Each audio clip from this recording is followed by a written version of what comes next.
I teach you how to get more leads, I hope you'll consider my team for lending, okay? So, for those of you, I don't think I know any of you guys, but I'm Lizy Hoeffer. I've been a loan officer in the Valley.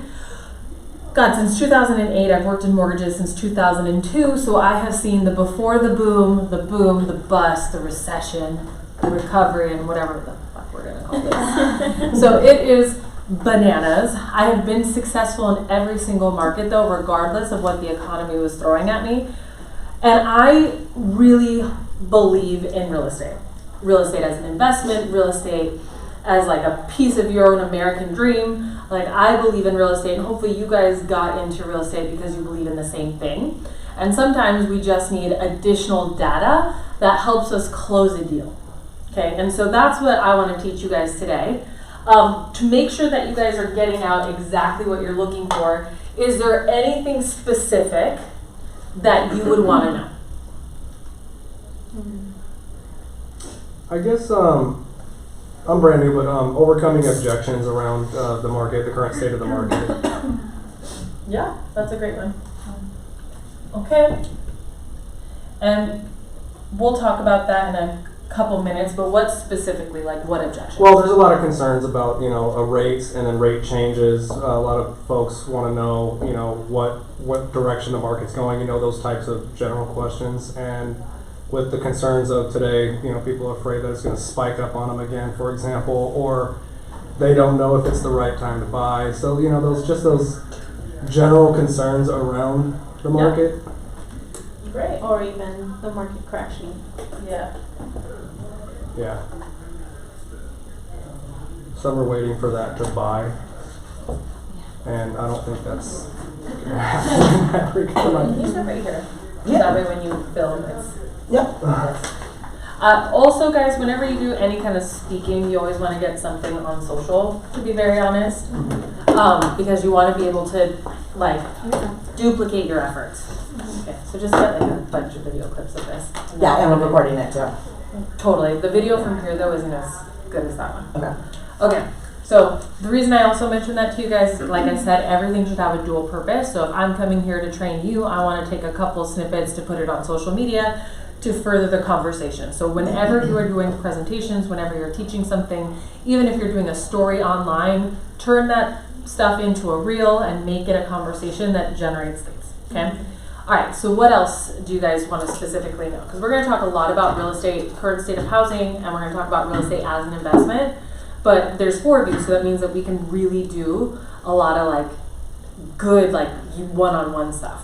One of the questions I've gotten lately is, when is it appropriate to refinance? Okay. Sometimes, the lenders I've spoken to, some of them say after 6 months to a year, but I just kind of want to have Sure. That's a great question. Okay, anything from you guys? And if not, just raise your hand if something comes up. Okay. So first and foremost, this packet is full of information. It is full of information. And we're going to go over a lot of it, but we're going to kind of not skim over it, but I'm going to give you the general gist, okay? So just a couple things. How long has everyone been in business? Officially a year. Great. I'm brand new. Perfect. Day. Perfect. A week.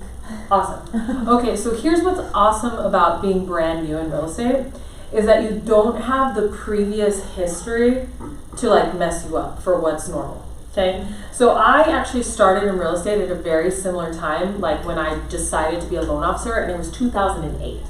Okay, and there was literally, you couldn't pay people to be working loans in real estate because the market was taking so hard. And so a couple things that you guys should know, because there are similarities between this market and 2008 market that are really scaring people, okay? So one of those things is that there was a huge spiking of home equity, so home values rose rapidly. Okay, so those are similar between the boom and 2020 and 2021, okay? Then it was followed by a banking crisis, okay? Now, the original banking crisis was due to bad home loans for residential mortgages. This banking crisis is actually caused by the Fed funds rate being increased so much that banks couldn't have a high enough rate of return to offset the money that they borrow to loan out, right? So that's what this bank crisis is. They're not the same, okay? Now, what's also very different is that there was a massive amount of delinquencies in 2008. We are historically low in this market. But the things that are also similar is the housing market prompted a recession. We are going into a recession because we have been trying to curb inflation. Okay, so what's similar is rapid increase in equity. Okay, it's corporations purchasing homes, bidding wars, all of that. The market conditions, supply and demand, similar. But banking crisis couldn't be more opposite. Recession, one was caused by real estate, and one is being forced upon real estate. Does that make sense? Very different conditions. Now, one of the other big conditions that are different is inventory. So back in the boom, it was there wasn't enough homes for the amount of people that wanted them, but there were so many homes that were not occupied. So they were building properties so that people could have all this equity, and investors were buying them, corporations were buying them, all kinds of people were buying them, but people weren't living in them. Okay, so what happens when you have an economic crisis but you're not living in the home? You start dumping those types of properties. Okay, and it was only 1% of bad mortgages that caused that ginormous catastrophe, and that is because of consumer sentiment. Okay, so consumer sentiment is a really strong thing. It's actually what also dramatically impacts the stock market. People get scared and they cash out their 401ks, right? And that stinks. And so we saw a bunch of people doing strategic foreclosures, strategic short sales. Well, a lot of laws have been passed to prevent that. Okay, and then also we have a majority of people that owner occupy their homes. Mortgage guidelines are completely different. And we have a lot more programs in place for people who are distressed. Okay, so just so you guys know what's similar and what's different from those two markets, which is what's in people's minds. So you guys are all young. The most impactful thing that has happened in your life thus far is that Great Recession. Okay? So the most impactful thing that you can remember is the Great Recession. What do you remember from it? Well, I was way younger, but still, what do you remember from I it? do remember my parents kicking back on, extra expenses. I remember a whole, especially in my peers, like at school and stuff, a lot of them would lose homes, and it was horrible. Yeah. What about you? What do you remember? The same, but we actually had to short sell our home. So you have personal experience. My dad had a foreclosure, so it was very traumatic. What about you? What do you remember? Just the panic in the marketplace and a bunch of stories about predatory loans at the time. I wasn't super into real estate at the time, but I was watching the market, I guess, a little bit. Were you personally impacted? No, I was renting. So renting. Okay. Yeah. And what do you remember? I don't remember much because I was very young as well, but I want to say the house that we were living in, I remember we had to move, and I think it's because that home got foreclosed on. It was my parents' first home purchase too, and we had to go rent after. Okay. So even if you were really young, let me tell you, it created financial trauma in anyone who was personally impacted. Okay. So just so you know, the consumers, right, the people that are buying homes today were mostly personally impacted or like one person away from personal impact. And so this is why there is a huge amount of fear regarding the word recession and a housing crash. Okay? So a couple things you guys have to be aware of, right? Before 2018, we were actually already headed towards a recession. Okay, so we had a lot of years of recovery, and then we're starting to take a slow down in real estate and a slow down in the economy, okay? Now, when COVID hit, right, it put a limitation on supply and demand because we could not import the same amount of goods and services, right, that we were accustomed to. So building costs became like way more expensive. To build a home became longer, right? Products from different countries took longer to get here and more expensive again because we are reducing the supply. So what happens in a market like that is prices go up and it's inflationary, right? So that's what inflation really means. And so we were already underbuilding because of what happened in the boom. So we never kept up with population. Okay, so mathematically, there are not enough homes for the number of people that actually need them. millennials are a huge generation, and then because of migration, Gen X is Gen Z, right? The generation after me. You guys are Gen Our Zs, kids, right? right? On the verge. I think it's like our kids. Honestly, I'm not 100% Gen sure. Z. The Gen Zs are buying homes now, so if you're in your early 20s, you're a Gen Z. Oh, okay. But the thing is, like, because of what's happening, they're like dramatically impacted by this. And so what we have to remember is they're going to be even bigger than the millennials because of migration. And so what happens is we have a shortage of homes, we have a big population, and we now have a huge buyer, which are these corporations, right? So these big hedge funds like Blackstone, right? That raise like, I don't know, like $30 billion to buy real estate, okay? So we have big corporate competition, we have big population, and more than ever, people are retaining their homes for Airbnbs, rentals, vacation homes. Okay, so we just are undersupplied in homes. That is one of the things that I want you guys to take away from this class. So when people say, hey, the market's going to crash, well, number one, there aren't a whole lot of homes to go back on the market. Like, number one. Okay, the other thing that I want you guys to know is why would somebody just sell their property with equity? Why would they short sell it? They wouldn't, right? They would sell it on the open market. Again, there's still, even in this high rate environment, it's keeping up with demand. Like, we are not seeing a slowdown, right? We didn't see dramatic declines in prices, right? And so you just have to remember, like, a market crash requires that in excess, a huge number of properties enter the market. Okay? And so if that one thing does not happen, there will not be a housing crash. Does that make sense? Yeah. Okay. So in 2020, so 2020 and 2021, basically you could just kind of set your price. There's a really funny TikTok about a guy selling an apple and comparing it to real estate. So someone's like, oh, hey, I just saw that your apple hit the market. And the person responds with, you know, how much is it worth? You know, can I see the apple? And he's like, yeah, nice try. Here's how it's going to go down.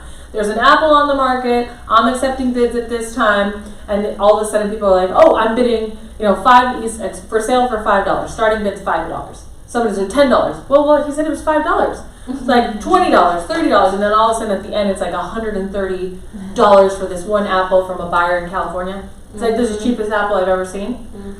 That is the market conditions we're about to go back to. Okay, I'm going to explain why in a second. But I need you to understand that was the market before you guys decided to get into real estate. Okay, now what is happening today, okay, is that interest rates are so high that it's impacted affordability, and people are no longer willing to be aggressive in terms of paying over an appraised value, paying over a list price. So there's less competition, okay? So now that interest rates are in the 7s, right, just so you know, it eliminates 3 to 5 million potential buyers in the marketplace. Okay, 3 to 5 million, that's a lot. Okay, now here's what's important about that figure. When interest rates get into the 5%, guess how many buyers are qualified to re-enter the market? 3 to 5 million people. Okay, so right now, if you have a first-time home buyer, if you have a buyer with VA financing, FHA financing, somebody who has a home to sell right before they purchase, if there are any kind of like weird additional hurdles, this is their time to buy because they'll have the most leverage. Does that make sense? To piggyback on that real quick. So would you say if someone who has a home right now that currently have equity in their home, still not as much as, you know, last year or a couple months ago, but would you say keep the home, rent it, and buy another, or would you say it sell really it? Depends on that person's financial situation. So it depends. Like, a lot of people think that being a landlord is super fun. And every person here just shook their head. Yeah, that's how I feel too. Right? There are some people that the idea sounds really sexy. I own an investment property. And then they become a landlord and they realize what a headache that is, right? And how much like they're not really getting the returns that they once expected. The Airbnb for the Super Bowl didn't really pay off, right? And so my thing is, what is your long-term financial plan? Like whenever you are buying real estate, what's that long-term financial plan? A lot of times it makes more sense to double down on your primary residence. So buy an even more expensive home and move the equity from one property to another property, because you get the use of utility. So where you live, the nicer it is, then happier you'll be, truthfully, you know. And whatever you own, and let's say in Arizona, it has been that properties double in value every 10 years, depending on your zip code. But nationwide, it's if you own a property for 20 years, it will double in value. So if you buy an even more expensive property, you're doubling in that value versus getting cash flow back on a mortgage, right? Now, if your idea is that when you're retiring that you'll have 10 paid off properties, then yes, a move-up strategy where you own and pay off the houses over time makes a lot of sense based on the retirement that you want, right? But it really just depends on your long-term strategy. If they can't safely afford to pay down debt and invest already in retirement, I would say sell that property all day, get yourself out of debt, put more money down on a larger primary residence, and improve your financial position. Even given the current, let's say that they bought 3.2%. And right now we're at 7-ish, you know? It depends on why you're moving, right? Okay. So this is the type of market, guys, that like, okay, so let's say you bought a home in 2020 and you got a 3% interest rate, okay? But this was not your forever home because you bought it in a super competitive market and this is not the house that you want, right? Like if you have a growing family, yeah, I would sell that house now and I would refinance it later. There's some strategies like temporary buy downs that you can utilize to get the payment down. The equity, because you would have increased like 40% equity at this point in time, putting it down on a property and making that payment more affordable, again, is another way of doing that. But now is going to be the time when you have that leverage to sell that property and then purchase another one. When it's really, really competitive, what happened in 2020 and 2021 is the outlay of cash, like the cost of just straight up buying a house, guys, I mean, is at least double, at minimum double what it would be today. Okay, and oftentimes it's more than double. It's like quadruple. And so it's like you have to pick the penalty, but for long-term gains, you know. And so if you have a real housing need, if you have a real need to move, there's not going to be a better time than now anyway. Were there better times in history? Sure. But we can never go back and change time. So at now, with the information that we have today, why would we move? Okay. So just know that prices went up 50% in the last 2 years. So for me, if you're buying now when prices are going to be the lowest they've ever been, you're going to get the cheapest closing costs you've ever had. And we know that there is such limited supply in homes, and once interest rates go down, we will see a surge in equity. Why wouldn't you pay? Yes, you give up the 3% equity, right? But you needed to move anyway. If you wait to get a 4% rate, did you save any money? No. Right? Timing the market, write this down. Timing the market will never outperform time in the market on anything. Timing the market will never outperform time in the market. All right. So, just so you guys know, that this was one of the quickest times that interest rates rose in the last like 20 years, but it is not the number one quickest time that interest rates rose. And historically, we have seen interest rates higher than this in the last 30 years, okay? So just so you know, real estate markets still sell real estate even when interest rates are high. Now, the argument that you're going to get back from that is people are going to say, well, homes didn't cost $300,000 to $400,000 at that time. That is true. But it's all relative for people's income at the time. Okay? So just know that we've seen rapid increases in interest rates. We've seen higher interest rates than the one that we're seeing, and that real estate always sells. Okay? People always need housing. Okay? This chart here shows you like, you know, where interest rates were over the last couple of years and the big increases in interest. Okay? So it's important to know that because people will just say, oh, this is the worst in history. And it's like, yes, it's one of the worst times in history. Seriously. This is unprecedented how quickly they rose it, and there's going to be all kinds of like mortgage implications for this. But it's really the highest since 2008. So when I got into mortgages in 2005, interest rates were in the 7s, 8s, 9s. Okay? I know it sounds like ancient history, but it wasn't that long ago. And again, like I said, there was a buying frenzy. People were buying homes at that price with no problem. Now, one thing to keep in mind, and I want you to go to this chart because this is actually an important one. The monthly mortgage payment in the country is the highest it's been ever. Okay, that is something that you will have to combat. That is a real, actual issue, affordability. Okay, so for newer agents, what's important to know is what's in your tool belt in terms of getting payments down. Okay, and that is literally going to be your temporary buy downs. So, and I'm going to explain that. So a temporary buy down is where we ask from the seller the difference in payments for 2 years on different interest rates. So like, let's say the current rate is 7%. A temporary buy down for the first year will make you have a payment that's at 5%, and the second year it's at 6%. But the difference in payment between 7 and 5% and 7 and 6% is paid for by the seller and held in an escrow account and applied monthly. Okay? So the reason that we are doing that type of product in this market is because we believe interest rates will go down, right? And you know, every economist is different on this. Some people say 6 months, some people say 24 months, but generally speaking, 24 months or less, interest rates will go down. And that money, let's say it's not all used up, can be applied towards a refinance. So people get the experience of having lower payments today for the next year and then a slightly higher payment the following year, but will always be able to qualify on the worst case scenario. Okay, so for you guys, that's how you get people off the fence. Okay.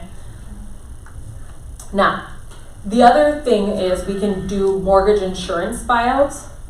Okay, so buying out your mortgage insurance is another tactic to getting your payment down. And because sellers are so willing to pay closing costs in this environment, buying out mortgage insurance is another great way, and it's a more long-term permanent solution for somebody who's maybe worried that interest rates won't go down in 2 years.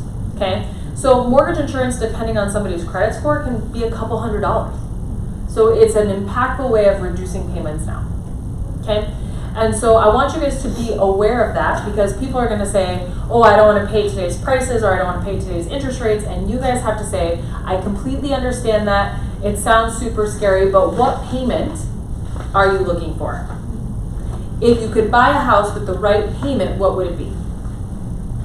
Okay, and that's the real question we want to be asking. So there's a chart right here.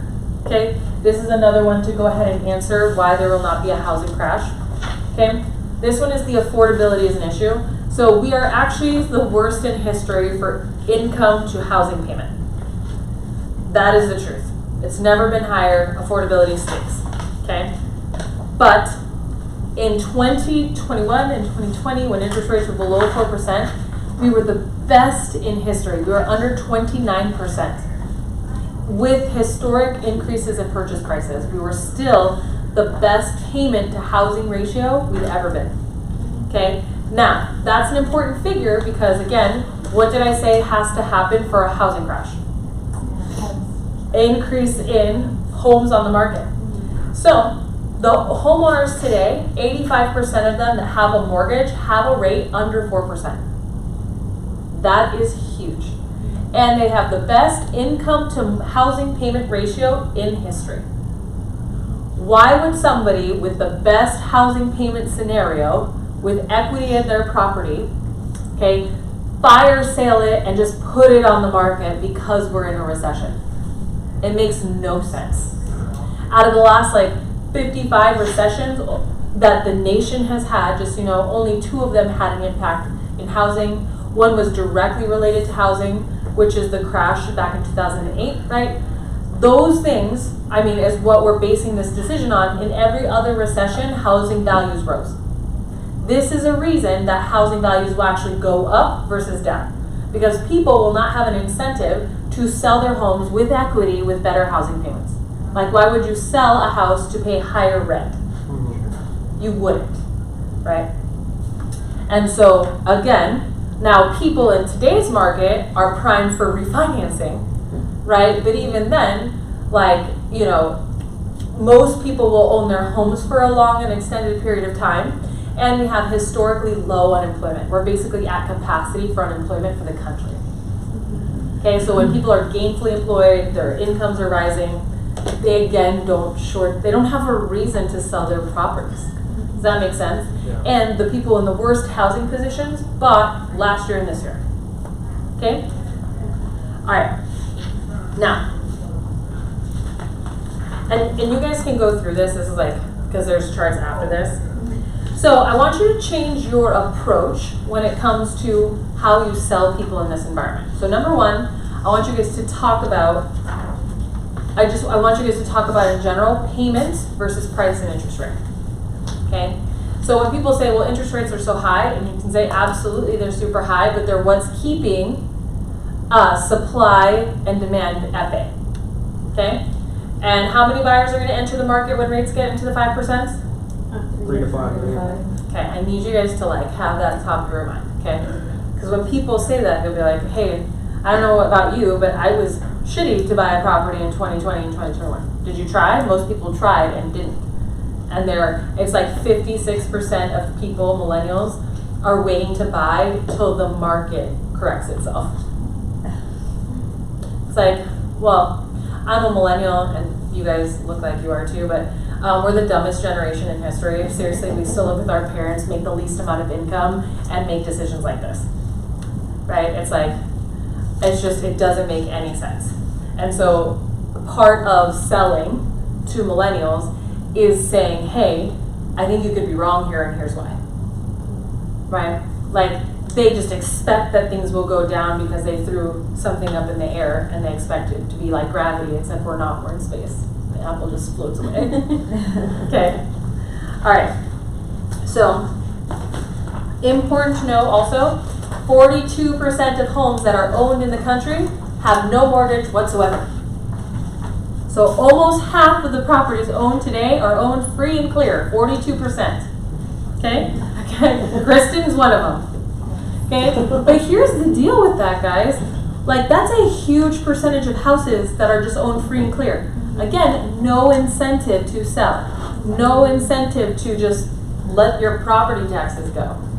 Like, people's concepts of where the real estate market are just nowhere. Okay? So things that you have to know. So I want you guys to turn to this part in terms of right now your leverage. Actually, I'm just going to put this. Right now your leverage is how you negotiate.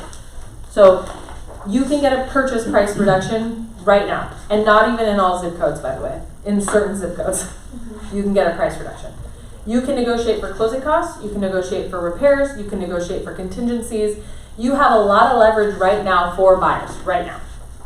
Now sellers, right, if you sell your house at the right price, chances are you're going to be giving up concessions, but because there's enough demand, it's still a pretty good time to sell your house. Like, and no, you're not going to be getting $100,000 over an appraised value, but it's still a pretty good chance. So like, whenever homes sell 97% of list price, it's considered a seller's market. That's where we're at right now. Okay? So it's still a good time to sell for good returns. Okay? Now, is it the best time in history to sell? No. But is it still a seller's market? Absolutely. Okay? You also note that to sell a home, they said over 40% of homes selling in Arizona sell with seller concessions. So it is something that you have to prepare them for. But if you make the payments more affordable, you can ask for more in price. Okay? So it's a trade-off. The other thing I want you guys to know is why people invest in real estate. Okay? So people invest in real estate, one, because it's an investment that stood the test of time. So even including the most catastrophic valuation, right, decrease in history for real estate over the last 20 years has still outperformed in terms of like returns and stability, it's been a better investment than the stock market. Okay, now it doesn't always have as high of a yield as a stock market, right? So you might be able to return, get an 8 or 9% return historically, and then after inflation, you're getting 5%. Real estate performs somewhere between 0.5% to 2%. Does that make sense? Now that sounds like nothing in comparison to the stock market, but every couple of years the stock market has like somewhere between an 80 to 90% correction depending on the stocks. So like if we're looking over a long-term trajectory, if you're looking for a more stable investment, it's real estate. And again, you are leveraging an asset with a mortgage, right?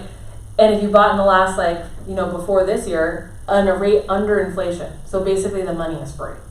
Like that loan is worth less and less every year. Okay, nothing beat real estate. So real estate as an investment, just know it appreciates. Okay, and in a normal market, that's like 0.5% after inflation. So you're still gaining, and it's on the total value of the house, not your cash investment. A stock, it only returns based on your cash investment. Does that make sense? Okay, so you're gonna end up making more money on a property. The other thing that it does is forced savings. So every time you make a mortgage payment, you're applying money to pay down the principal balance of your house, so you're growing equity anyway. Okay? Most people will not save as much money as they pay down in their home equity. Okay? They just will not save. The other thing that it does, guys, is in addition to forced savings, it can cash flow. So depending on how you decide to do that, so some people have a guest house, they rent out the guest house. Some people rent out rooms in their house. Some people make their houses an investment property. Some people turn their vacation homes into Airbnbs, right? There's a lot of different ways in which your property can earn money for you, in addition to being forced savings, in addition to appreciating. Okay, so we have appreciation, we have forced savings, and we have cash flow. Okay, now let's say forget all of that. What amenities come with buying a home? It's the utility of living in your property that is also worth a ton of money. So most people do not have access to a rent-free situation. They do not have access to a rent-free situation. So they are going to be paying rent regardless. Okay, and so we're placing one cost with another cost, albeit mortgages right now are more expensive than rent, right? But again, we're offsetting it with savings and equity. Okay, but it doesn't mean that it's like dollar for dollar, right? So it is more expensive to own a home. Okay, but owning a home gives you access to, in most cases, better schools, right, for your kids, access to restaurants, access to gyms, access to lifestyles, right? There are things that you just cannot quantify when you're renting. Okay, so just remember that utility where you live is also a huge value add. Huge value add. Okay. Now, as real estate, just so that you guys know, it makes up 70% of people's net worth when they retire. Like the equity that they have in their primary residence. So the later you get started, the later amount, like the lower amount of assets you have for retirement. It's kind of like a huge deal. Okay? When you look at just the average person, when you look at the wealthiest Americans, it makes up 30% of their overall wealth. And they're investing in things like commercial real estate, they're investing in REITs, they're investing in single family rental properties, right?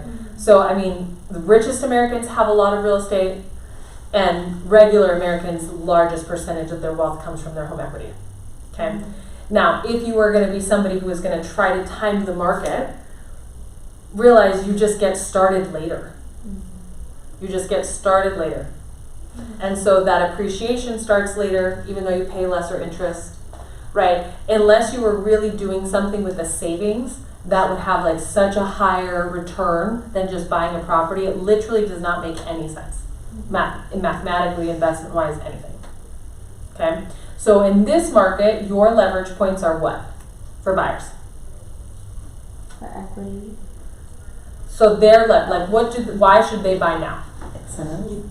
So the incentives, the closing cost incentives, The utility, the access the to use, right? What else is their advantage? More time in the market. More time in the market would be an advantage. But should somebody buy now?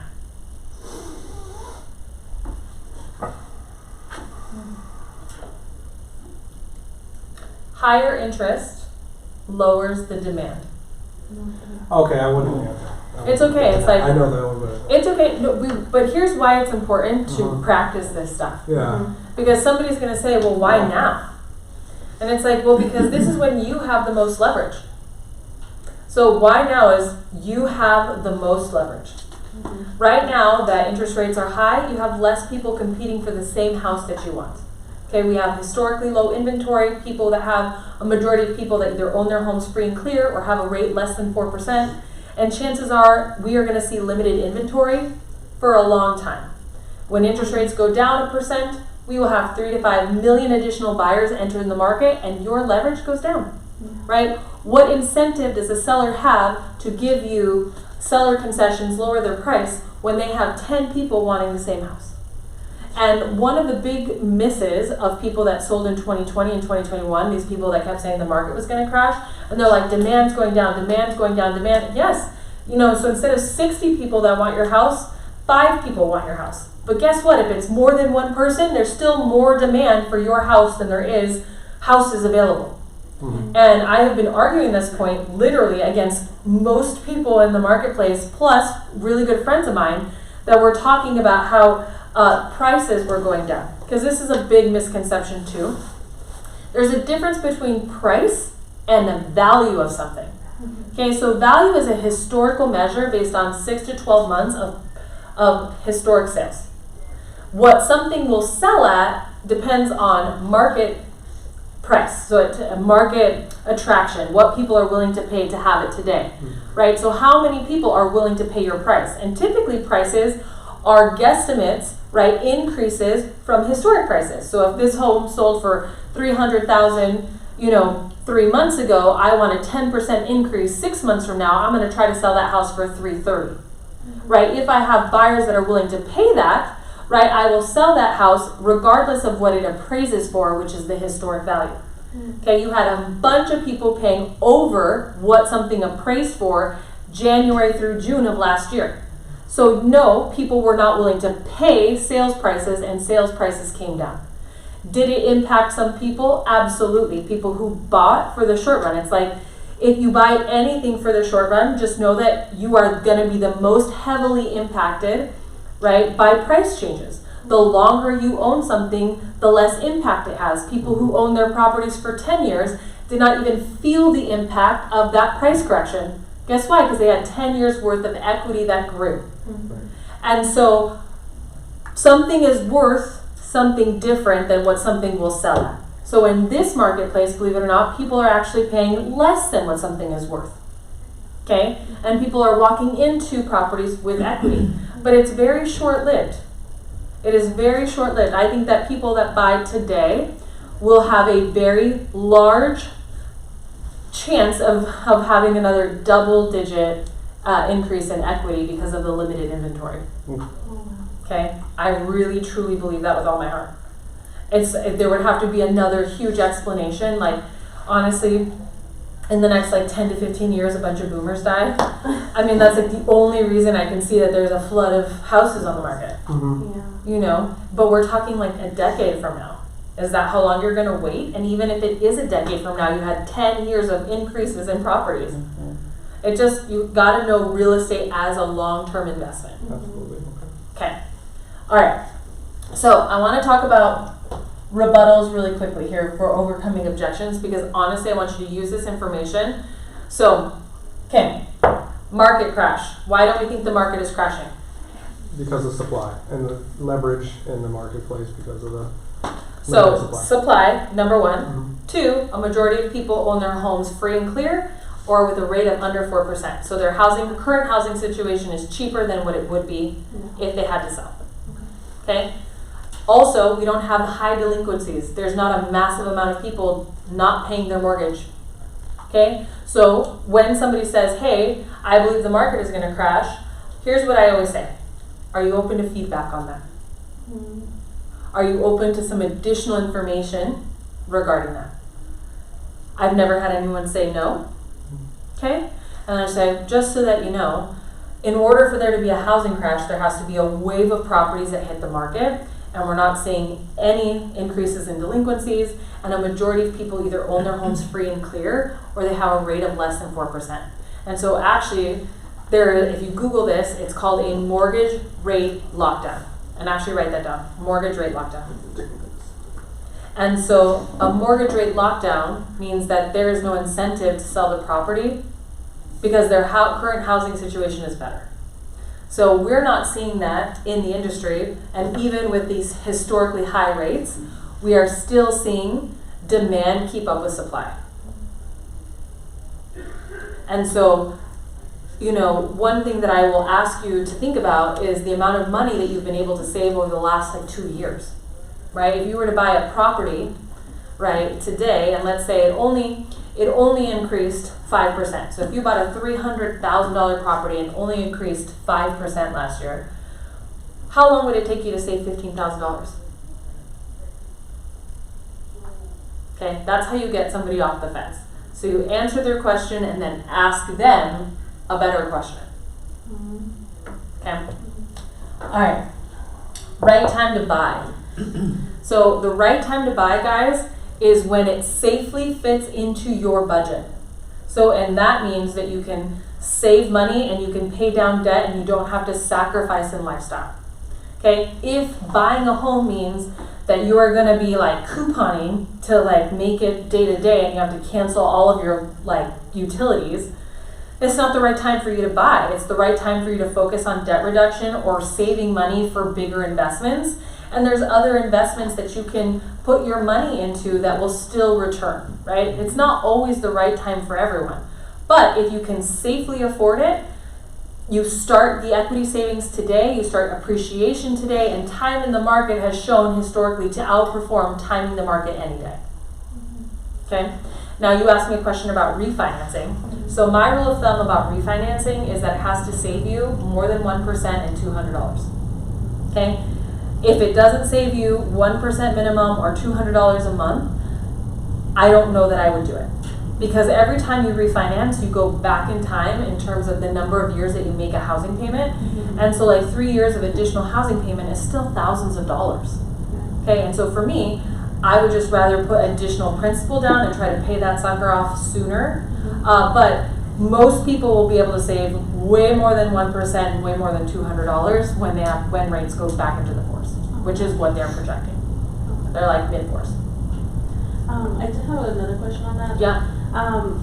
Let's say that people refinance to take out equity or money. Does that mean that the rate is adjusted based on current market? Yeah, so if people want to take out home equity without messing up their first mortgage, they would do it in a line of credit. And so, but that line of credit is subject to current market, and it's typically like 1% higher than current market. So people are paying 8-9% right now. But again, like I said, it depends on what you're doing with that money, and it's less than a credit card usually. So if people are taking out money to make other investments, taking out money to do home improvements, there's reasons for everything. Okay, and then direction of interest rates. So a lot of times people ask me how I know interest rates are going to go down. And the reason that I know for sure interest rates are going to go down is because they've been increased artificially by the Fed to stop inflation, right? Real estate makes up 30% of the overall U.S. economy in terms of different verticals like real estate agents, insurance agents, banks, loan officers, title companies, Home Depots, landscapers, contractors. The list goes on and on in terms of verticals that are impacted by real estate. And so they raised that Fed funds rate, which does not increase mortgage rates, but they've made it more expensive for banks to loan out, and they've stopped buying mortgage-backed securities, right? And because the market is so volatile, right, mortgage interest rates keep swinging, okay? So when the economy goes into a recession and they have to stimulate growth, they start with real estate because real estate has such a big impact overall. And so the Fed will buy mortgage-backed securities, it'll stabilize the market, and it'll start bringing interest rates down. Okay, so that's how I know. How I know the market supports me is that there is a thing called a yield curve, okay? And this is the current prices of like notes, bonds, and bills for US Treasuries, okay? US Treasuries are similar types of investments to mortgage-backed securities, meaning that they're long-term, they pay a low percentage of interest, and they're very stable. So people like to offset higher risk investments with things like bonds and mortgage-backed securities because they're more stable, okay? So it balances out risk. Now, when the bonds, right, which are very similar, trade, like short-term 6-month bonds, trade with better returns than long-term bonds, it means that investors feel that they don't want to keep their money tied up too long with low returns, lower yields, right? So they're only going to invest for 6 months because they believe that the yields will come up in the future, okay? Now, so we have an inverted relationship to the 10-year note. Now it's just coincidental, but typically when the 10-year note is up, mortgage-backed securities are down, right? When the 10-year note is up, mortgage-backed securities are up. So if the 10-year note's negative, mortgage rates are good. If it's positive, mortgage rates are bad. Does that make sense? Yeah. So because of that, again, the market is supporting, right, that short-term bonds, like it's not worth it because there will be a correction, okay? And so the most aggressive investors are saying 6 months. The longest I've heard literally was 36 months, and that was a year ago, okay? So we're within 2 years of a big correction. That was very nerdy. Did that? No, it wasn't. The same thing happens in the stock market. When the 10-year Treasury yield goes up, the assets come down significantly.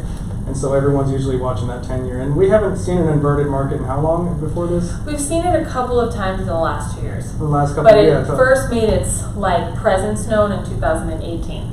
So Yeah. generally speaking, when you see an inverted yield curve, there is a recession on the horizon anywhere between like 6 months to 18 months. And that's again because they know that costs have gotten too high and the long-term trajectory of these yields is not high. And so you just have to know that like for selling this, you say, well, that's because they raised interest rates to stop inflation, and when we head into a recession, the government will lower interest rates to stimulate real estate. Yeah. That's the easy answer to how we know rates are going down. I did have another question. Yeah. For like when screening clients or leads, right?